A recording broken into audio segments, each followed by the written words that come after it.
क्या आप भी सैस को मास्टर करना चाहते हैं? इस वीडियो में हम सैस को देखेंगे which is a superset of CSS। इसको हम स्टार्ट से लेके चलेंगे और ये कंप्लीट कोर्स होगा ऑन सैस। इसको सेटअप कैसे करना है, इस्तेमाल कैसे करना है, इसके फीचर्स, वो सारी चीज़ें डिस्कस करेंगे। हाय एवरीवन, मेरा नाम साद है and this is going to be the only video you need to understand Sass. Sass आजकल मॉडर्न डे इंडस्ट्री में काफ़ी यूज़ होती है, सो इसको इस्तेमाल करना आना चाहिए for any front end developer. कोई इशू आया तो कमेंट में मुझे ज़रूर बताइएगा, I will help you out. अब शुरू करते हैं वीडियो को।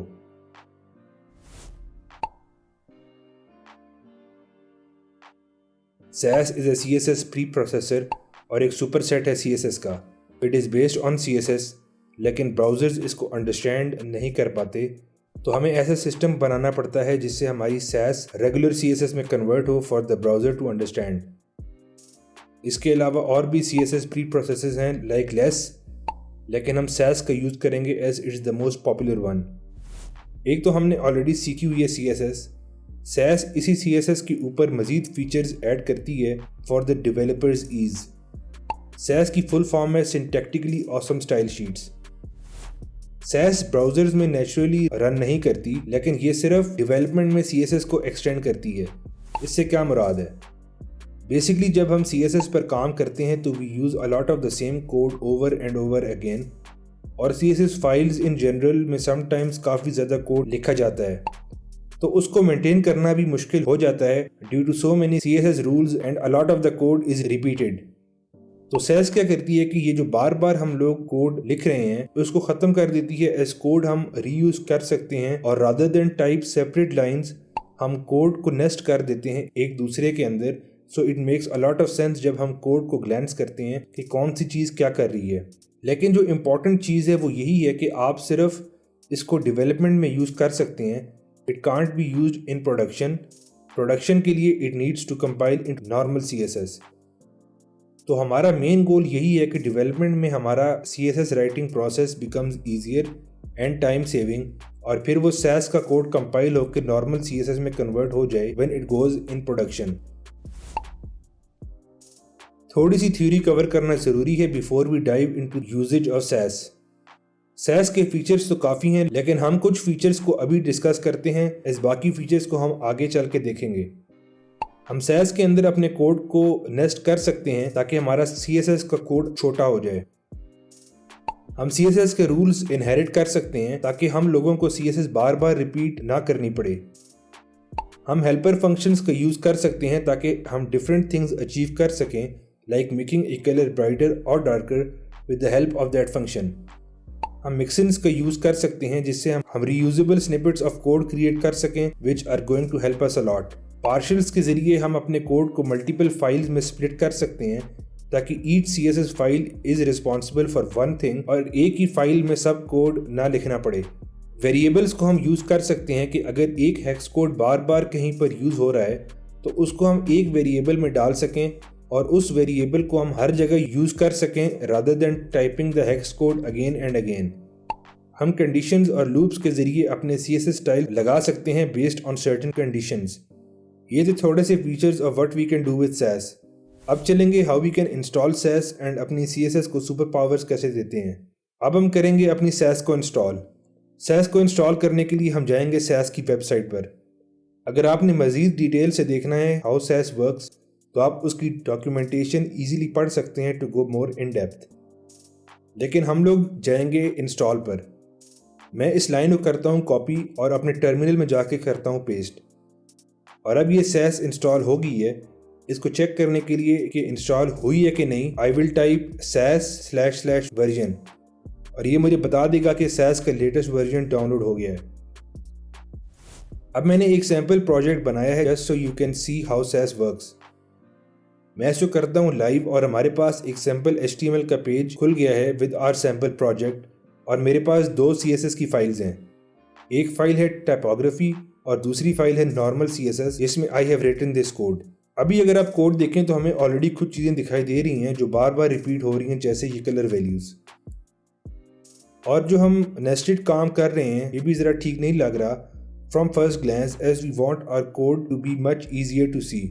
उसके अलावा हम इधर डिस्प्ले को 4 दफ़ा लिख रहे हैं एक इधर और दूसरा इधर, तो इट वुड बी नाइस कि हम इसको रीयूज़ कर सकें।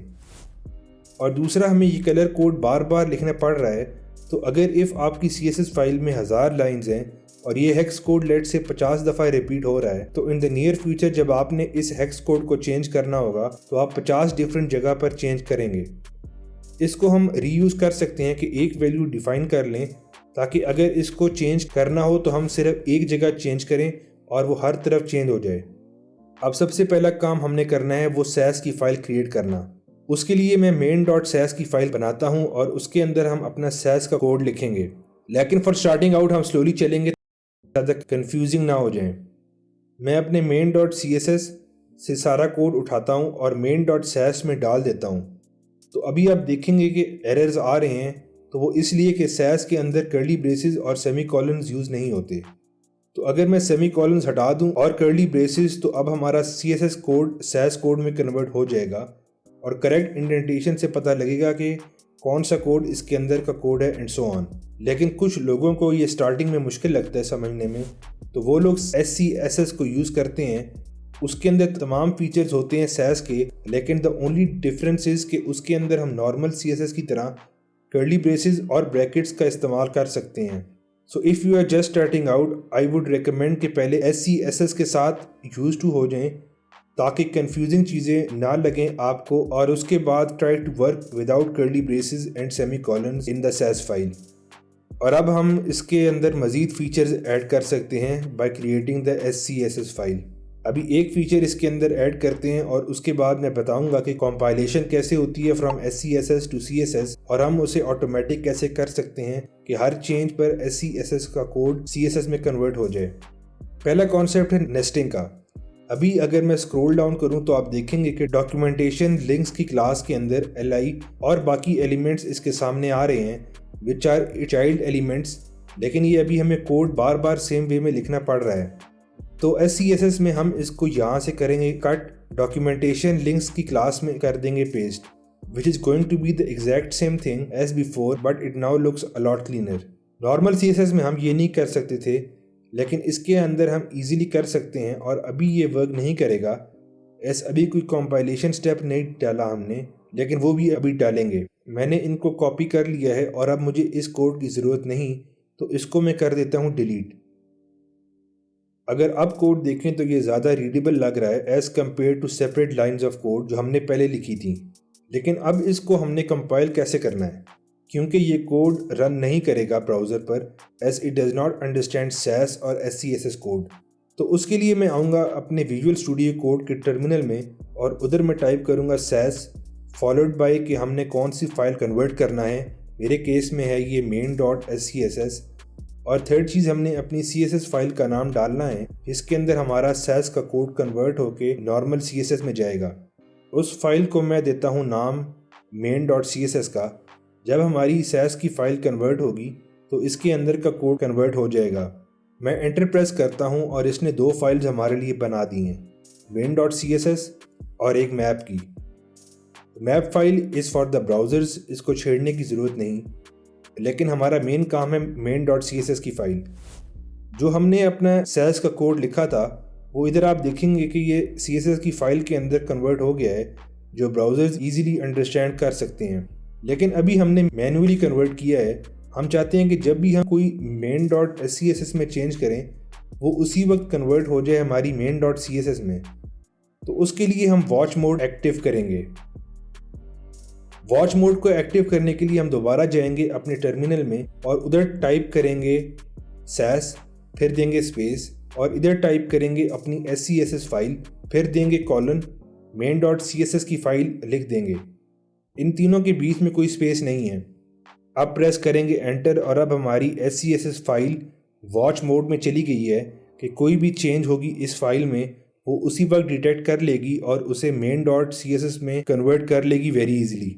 और अगर आप भी चैनल को काफ़ी इजीली सपोर्ट करना चाहते हैं and if you are enjoying the video so far, तो do consider subscribing to the channel. मैं अपनी SCSS फाइल में कलर चेंज करता हूँ बैकग्राउंड का, and as soon as I save, terminal में देखेंगे कि उसने ऑटोमेटिकली SCSS फाइल को main.css में कन्वर्ट कर दिया है without me manually typing it. अगली चीज़ जो हम सैस के अंदर कर सकते हैं वो है नेस्टेड प्रॉपर्टीज़। नेस्टेड प्रॉपर्टी से क्या मुराद है? आपने CSS इस्तेमाल करते हुए देखा होगा कि अगर दो वर्ड्स आते हैं प्रॉपर्टी के अंदर, जैसे font size, font weight, flex direction, flex wrap, एक एक लाइन पर इन्हें दोबारा लिखना पड़ रहा है। तो इस चीज़ को फास्ट बनाने के लिए हम पहले वाले वर्ड को एक दफ़ा लिख देते हैं और उसके अंदर उसकी प्रॉपर्टीज़ नेस्ट कर देते हैं। सामने अभी फ्लेक्स डायरेक्शन कॉलम और फ्लेक्स रैप की वैल्यू रैप है, तो इसको मज़ीद आसान बनाने के लिए मैं फ्लेक्स को लिखता हूँ एक दफ़ा और इसके अंदर मैं टाइप कर दूंगा डायरेक्शन कॉलम और रैप रैप। मैं इसको सेव करता हूँ और अपने main.css में जाऊँ तो आपको दिखाई देगा कि इट्स द सेम कोड, लेकिन SESS फाइल में इसको ज़्यादा आसानी से हम समझ सकते हैं कि what the code is doing. इसी तरह अगर आपके पास 20 to 30 डिफरेंट स्टाइल्स हैं तो आप एक दफ़ा उसकी पहली प्रॉपर्टी नेम लिखेंगे और बाकी के स्टाइल्स नेस्ट कर देंगे। नेस्टेड प्रॉपर्टीज़ के मुतालिक काफ़ी क्विक ट्यूटोरियल था, लेकिन जो काफ़ी यूज़फुल चीज़ें हैं वो हैं हमारे वेरिएबल्स। वेरिएबल्स हम किसी एक वैल्यू को स्टोर करने के लिए रखते हैं ताकि उसे बार बार रीयूज़ कर सकें। अब हमारे पास ये बॉर्डर कलर है और टेक्स्ट कलर है जिसको हम काफ़ी दफ़ा यूज़ कर रहे हैं। अभी तो ये एग्जाम्पल इतनी बड़ी नहीं है, लेकिन फिर भी काफ़ी दफ़ा यूज़ करना पड़ रहा है। लेकिन सपोज़ ये कलर 500 जगह इस्तेमाल हुआ होता तो इन द नियर फ्यूचर हमने इस कलर को चेंज करना होता टू समथिंग एल्स, तो उसके लिए ये हमें हर जगह इस कलर को मैनुअली चेंज करना पड़ता। लेकिन वेरिएबल्स के साथ हम इस कलर को एक जगह डिफाइन कर देते हैं और उस वेरिएबल नेम को हम यूज़ करते हैं where we want the colour to be used. So अगर फ्यूचर में 500 जगह कलर चेंज करना है हमें, तो वो हम एक ही जगह कलर चेंज करेंगे। जिधर हमने कलर को डिफाइन किया है तो वो ऑटोमेटिकली 500 डिफरेंट प्लेसेस पर अपने आप को चेंज कर लेगा। वेरिएबल डिफाइन करने के लिए हम SESS के सबसे टॉप पर जाएंगे और वेरिएबल को डिफाइन करेंगे विद $।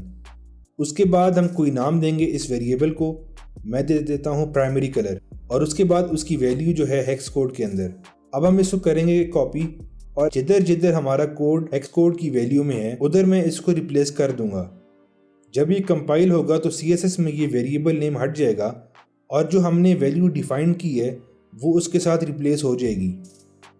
मैं करता हूँ इसको सेव और कंपाइलेशन मैसेज आ गया है कि our SCSS file has been compiled.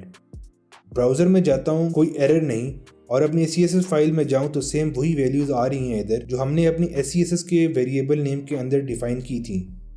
तो इससे हम काफ़ी पावरफुल वे में अपनी CSS के अंदर वैल्यूज़ को रीयूज़ कर सकते हैं with the help of variables.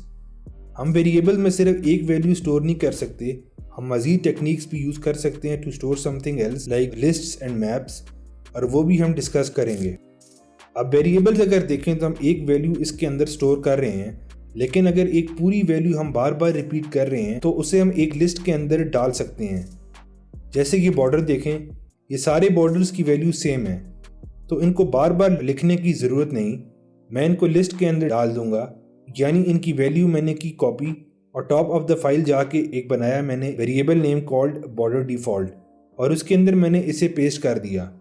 अब इस नाम को मैं करूंगा कॉपी विद द $, और उसको मैं हर बॉर्डर के साथ कर दूंगा पेस्ट। चूंकि this is more than one value तो इसे हम कहते हैं list in SCSS, and we can also use a variable inside another variable, जैसा हम इधर कर रहे हैं।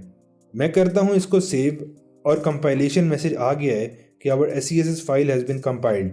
ब्राउज़र में जाता हूं, कोई एरर नहीं, और अपनी CSS फाइल में जाऊं तो सेम वही वैल्यूज़ आ रही हैं इधर जो हमने अपनी SCSS के वेरिएबल नेम के अंदर डिफाइन की थी। तो इससे हम काफ़ी पावरफुल वे में अपनी CSS के अंदर वैल्यूज़ को रीयूज़ कर सकते हैं with the help of variables and lists. अब डिस्कस करते हैं कि व्हाट आर मैप्स। मैप्स हमारी एक लिस्ट होती है, लेकिन हम उसे ईजिली एक्सेस कर सकते हैं। इससे क्या मुराद है? अभी अगर हम देखें तो हमने सिर्फ एक वेरिएबल डिफाइन किया हुआ है कॉल्ड प्राइमरी कलर, लेकिन अभी अगर 30 डिफरेंट कलर्स हो हमारे पास, जस्ट एज एन एग्जाम्पल, तो उनको एफिशिएंटली हम अरेंज नहीं कर पाएंगे as it will look messy and unorganised. Map से हम उन्हें एक जगह पर अरेंज करके रख सकते हैं और उनकी वैल्यूज़ हम एक्सेस कर सकते हैं। जैसे अभी एक कलर है हमारा प्राइमरी, दूसरा कलर है ये, और तीसरा कलर है ये, तो इनको भी हम अरेंज कर लेते हैं। तो मैप के लिए हम सबसे पहले डिफाइन करेंगे उसका नाम, वो मैं दे देता हूँ $, के साथ कलर्स, और उसके बाद नॉर्मल ब्रैकेट्स, ये बताएगा कि अभी हमारा एक मैप डिफाइन होगा। 3 कलर्स हैं तो मैं इनको प्राइमरी, सेकेंडरी और टर्शियरी का नाम दे देता हूँ so it looks organised. Primary लिखूंगा सबसे पहले, उसके बाद दूंगा इसको कॉलन और अपने कलर का नाम इसमें डाल दूंगा। I will do the same for secondary and tertiary. अब नेक्स्ट क्वेश्चन आता है कि हमने इन वैल्यूज को एक्सेस कैसे करना है। सैस के अंदर बिल्ट इन फंक्शंस हैं जिसके जरिए हम ये वैल्यूज एक्सेस कर सकते हैं और वो फंक्शन है मैप गेट का। इस फंक्शन के अंदर पहली वैल्यू होती है कौन से मैप के अंदर से आपने वैल्यूज लेनी है। In our case it will be colours का मैप। और दूसरी वैल्यू होती है कि कौन सी वैल्यू आपने एक्सेस करनी है। हमने बॉर्डर डिफॉल्ट के लिए प्राइमरी कलर को एक्सेस करना है। प्राइमरी को इधर यूज करूंगा विदाउट एनी डॉलर साइन। मैं अपने प्राइमरी कलर जो ऊपर डिफाइन किया था उसको करता हूं मैं कमेंट। ये काफी यूजफुल होती है हमारे पास as it saves a lot of time as we are just reusing the same code again and again without typing anything new. ये CSS में पॉसिबल नहीं था, ऐसा में हर कोड बार बार लिखना पड़ता। अब हम डिस्कस करते हैं बिल्ट इन फंक्शंस को। एक बिल्ट इन फंक्शन हमने ऑलरेडी डिस्कस किया हुआ है और वो मैप गेट का है जो किसी भी मैप के अंदर कलर्स को सेलेक्ट करता है। लेकिन अब हम एक और बिल्ट इन फंक्शंस को देखेंगे और वो है लाइटन का। अगर आपने मजीद बिल्ट इन फंक्शंस देखने हैं तो do check out their amazing documentation.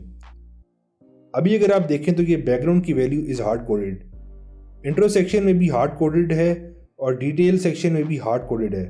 Let's say कि हमारे प्रोजेक्ट के colours in the future change हो जाते हैं तो हमने इसकी वैल्यू को डिपेंड करवाना है अपने किसी कलर के साथ। जो हमारा कलर होगा उसका लाइटर वेरिएंट इधर डिस्प्ले करवा दो। तो फॉर एग्जांपल अगर कलर रेड है तो उसका लाइटर वेरिएंट बैकग्राउंड में आएगा, अगर कलर येलो है तो उसका लाइटर वेरिएंट इधर आएगा, ताकि हमें प्रोजेक्ट में बार बार उस वैल्यू को रिप्लेस ना करना पड़े। हम बैकग्राउंड प्रॉपर्टी को करते हैं टारगेट और इधर से इसकी वैल्यू को करते हैं रिमूव।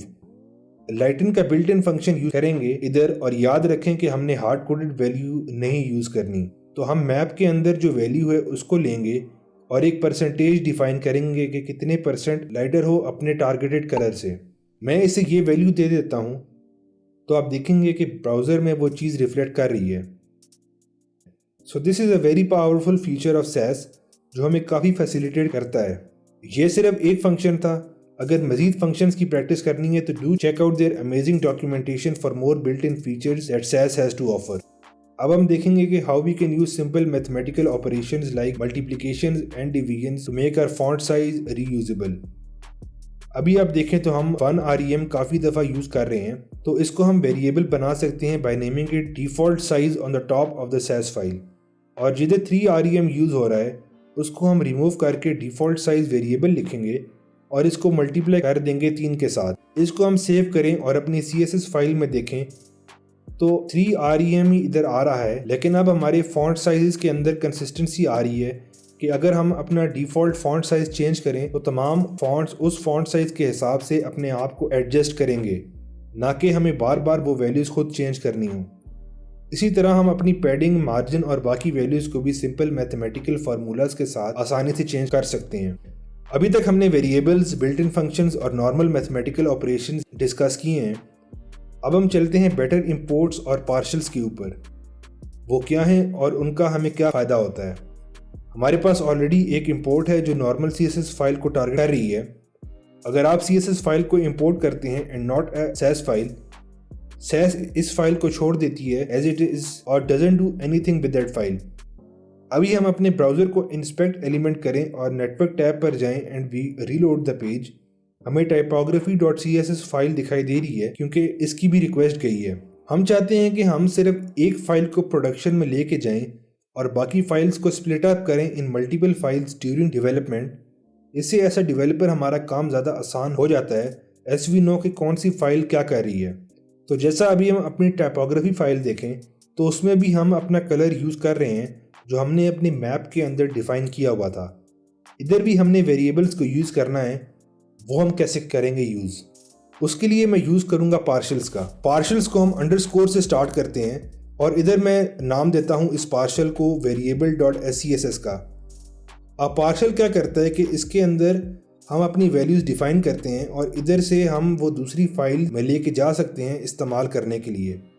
यानी मेरे वेरिएबल्स जो मैंने main.scss में यूज़ किए हैं उनको मैं इस फाइल से बाहर नहीं लेके जा सकता, एस मेरी फाइल पार्शियल नहीं है। तो मैं इधर से कॉपी करूँगा सारे वेरिएबल्स और उनको वेरिएबल्स की पार्शियल फाइल में कर दूंगा पेस्ट। हमने सिर्फ अब पार्शियल फाइल को करना है import in are main.scss file, ताकि हम इन वैल्यूज़ को अपनी फाइल में इस्तेमाल कर सकें। इंपोर्ट के लिए हम करेंगे टाइप इंपोर्ट और कोट्स के अंदर अंडरस्कोर variables.scss फाइल लिखेंगे और हमारे वेरिएबल्स अब इधर इंपोर्ट हो गए हैं। सेव करने से हमारी scss फाइल दोबारा सक्सेसफुली रिकम्पाइल हो गई है। लेकिन अगर हम main.css में जाएं तो उधर सिर्फ टाइपोग्राफी की फाइल इंपोर्ट हो रही है, नॉट द पार्शियल फाइल। वो इसलिए कि वो सिर्फ कंपाइलेशन तक रहती है एंड ऑल्सो पार्शियल फाइल्स के अंदर लिस्ट्स होती हैं जो CSS अंडरस्टैंड नहीं कर सकती, इसलिए वो सिर्फ कंपाइलेशन टाइम पर ही रन होगी, CSS फाइल में नहीं आएगी।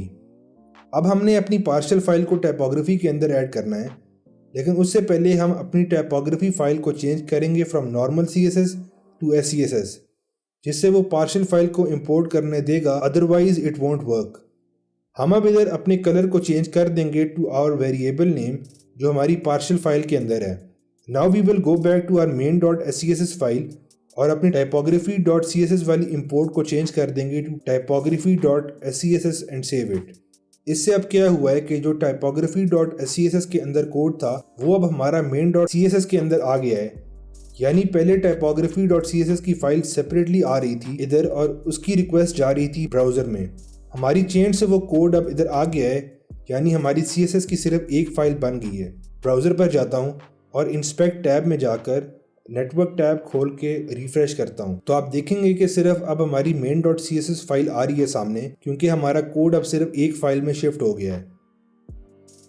तो इस तरह हम मल्टीपल SCSS फाइल में काम कर सकते हैं फॉर आवर ओन ईज, और हमारा code at the end of the day सिर्फ एक फाइल में कन्वर्ट होगा। हम अपने नॉर्मल CSS में मीडिया क्वेरीज को हमेशा at the end of the code लिखते हैं, लेकिन अगर देखा जाए तो हमारा CSS कोड अगर थाउजेंड्स ऑफ लाइन में है तो इतना नीचे कौन स्क्रॉल करे एंड देन अंडरस्टैंड कि कौन सी मीडिया क्वेरी किसके लिए है। SAS के अंदर एक बड़ा हेल्पफुल फीचर है, वो है कि हम अपनी मीडिया क्वेरीज को भी नेस्ट कर सकते हैं जिस एलिमेंट को हम टारगेट कर रहे हैं। मैं इस मीडिया क्वेरी को करता हूँ सिलेक्ट और इसको मैं पेस्ट करता हूँ अपने HTML के स्टाइल्स के अंदर। अब चूंकि हम ऑलरेडी HTML स्टाइल के अंदर हैं, हमें दोबारा से HTML को टारगेट नहीं करना इन द मीडिया क्वेरी। हम इसको करेंगे रिमूव और सिर्फ फॉन्ट साइज रखेंगे अंदर मीडिया क्वेरी के। इस तरह हमारी मीडिया क्वेरी वो CSS स्टाइल के अंदर होंगी जिसको हमने टारगेट करना है, और ये मेरे हिसाब से ज़्यादा बेटर है as compare to writing everything at the bottom of the CSS file. ये आपके ऊपर है whether you want to do it like this और write it at the bottom of the SAS file, लेकिन SAS फाइल की सहूलत देती है आपको if you want to nest the media queries. Now we will talk about inheritance. Inheritance से मुराद है कि हम किसी एक CSS के स्टाइल की सारी प्रॉपर्टीज़ कंज्यूम कर लें। जैसे अगर मैं CSS का कोड दिखाऊं आपको, इसमें हम फोकस करेंगे अपने इंट्रो सेक्शन और डिटेल सेक्शन को। इन दोनों स्टाइल्स के अंदर border, padding, background, text line, margin और बॉक्स साइजिंग बिल्कुल सेम है, तो हम इनको रिपीट कर रहे हैं। हम चाहते हैं कि जो चीज़ें कॉमन हैं उनको हम एक्सट्रैक्ट कर लें और एक सेपरेट क्लास में डाल दें ताकि हम उसकी वैल्यूज़ को इनहेरिट कर लें। मैं ये सारे स्टाइल्स इधर से कट करता हूँ और एक सेपरेट CSS की फाइल में डाल दूंगा। अब इस क्लास की वैल्यूज़ हमने इनहेरिट करवानी है इन आवर 2 अदर क्लासेस। तो हमने इन 2 स्टाइल्स में आना है और SAS स्पेसिफिक कीवर्ड को यूज़ करना है कॉल्ड @extend, और साथ ही उस स्टाइल का नाम दे देंगे। This is going to make our styles inherit from this class. अभी हमने देखा कि इनहेरिटेंस हमारे कॉम्प्लेक्स कोड को कैसे सिंप्लीफाई कर देता है। अब हम डिस्कस करेंगे SAS के एक और फीचर को called mixins. Mixins in very simple terms are those function जो हम खुद क्रिएट करते हैं। हमने बिल्ट इन फंक्शंस तो ऑलरेडी देखे हुए थे like lighten and mapget. Mixins allow us to create our own functions and we can use them again and again without having to type the same code again and again. Mixin को use करने के लिए हम top of the page जाएंगे और इधर @mixin का keyword use करेंगे। It is not a CSS feature but it is a SAS keyword. उसके बाद हम लोग कोई नाम देंगे। मैं इधर डिस्प्ले फ्लैक्स का नाम दे देता हूँ followed by parenthesis and curly braces. इस कर्ली ब्रेसेस के अंदर मैं अपना कोड ऐड कर देता हूँ जिसको मैंने रीयूज़ करना है। अब जिधर जिधर हमने इसको यूज़ करना है हम उधर जाएंगे और डिस्प्ले फ्लेक्स वाला कोड हटा देंगे। और मिक्स इन फंक्शन यूज़ करने के लिए हम यूज़ करेंगे @include which is another Sass keyword, और जो फंक्शन है वो as it is copy paste करेंगे followed by the parenthesis. Parenthesis को लगाना मत भूलिएगा, एस कोड ने काम नहीं करना। जब ये कोड रन होएगा तो इस फंक्शन की जगह वो 4 लाइंस ऑफ कोड इधर ऐड हो जाएंगी। हम सेव करेंगे and we will look in the browser और कोई चेंज नहीं आएगा कोड में बिकॉज इट कंपाइल्ड सक्सेसफुली। हम इसको मज़ीद फर्दर इस्तेमाल कर सकते हैं when we want to make our media query more dynamic. अभी मेरे HTML के अंदर मीडिया क्वेरी लगी हुई हैं लेकिन इसकी विड्थ फिक्स्ड है। हम चाहते हैं कि मीडिया क्वेरी की विड्थ डायनामिक हो जाए, यानी वो विड्थ हम प्रोवाइड करें rather than the 40 rem in front। तो मैं इसके ऊपर एक और मिक्स इन बनाता हूँ और वैल्यू दे देता हूँ min width मीडिया की। सेम पैरेंथेसिस और कर्ली ब्रेसेस को ओपन करता हूँ। इसके अंदर मैं ऐड मीडिया करके अपनी मीडिया क्वेरी को प्लेस कर देता हूँ। लेकिन अब हमें विड्थ को डायनामिक करना है तो उसके लिए पैरेंथेसिस के अंदर हम आर्ग्यूमेंट्स लेंगे और आर्ग्यूमेंट्स के लिए मैं $साइन का यूज़ करूँगा और उसको कोई नाम दे दूँगा लेट्स से विड्थ। और सेम विड्थ को हमने मीडिया क्वेरी के अंदर यूज़ करना है ताकि हमारा काम डायनामिक हो जाए। अब जो कंटेंट हमने HTML के अंदर ऐड किया था वो है फॉन्ट साइज़, लेकिन हम इस चीज़ को कैसे डायनामिक करेंगे अपनी मीडिया क्वेरी के अंदर। हम अपनी मिक्स इन मीडिया क्वेरी के अंदर ऐड कंटेंट डालेंगे जो बिहेव करेगा कि कोई भी कंटेंट जो हमने इंक्लूड करना है वो डायनामिकली इधर आ जाए। सो हमारी मिक्स इन वाली media query has become dynamic. हम अब HTML एलिमेंट के स्टाइल में जो मीडिया क्वेरी है उसको करेंगे रिमूव और ऐड इंक्लूड के कीवर्ड के साथ अपनी मीडिया क्वेरी इधर ऐड कर देंगे। हमने अपनी विड्थ खुद प्रोवाइड करनी है तो हम कर्ली ब्रेसेस के अंदर डालेंगे 40 rem और फॉन्ट साइज करेंगे 125% जो ऐड कंटेंट की तरह बिहेव करेगा। हम इस तरह मिक्स इन से काफ़ी रीयूजेबल और डायनामिक CSS क्रिएट कर सकते हैं वेरी इजीली। ये थी हमारी complete explanation and tutorial on Sass in CSS। इसमें हमने सीखा nesting, variables, built in functions, partials and so much more. अगर इसी तरह के फास्ट पेस्ड और इन डेप्थ ट्यूटोरियल्स आपको अच्छे लगते हैं तो do consider subscribing to the channel and hit that notification icon, like the video if you found it helpful and comment your thoughts down below.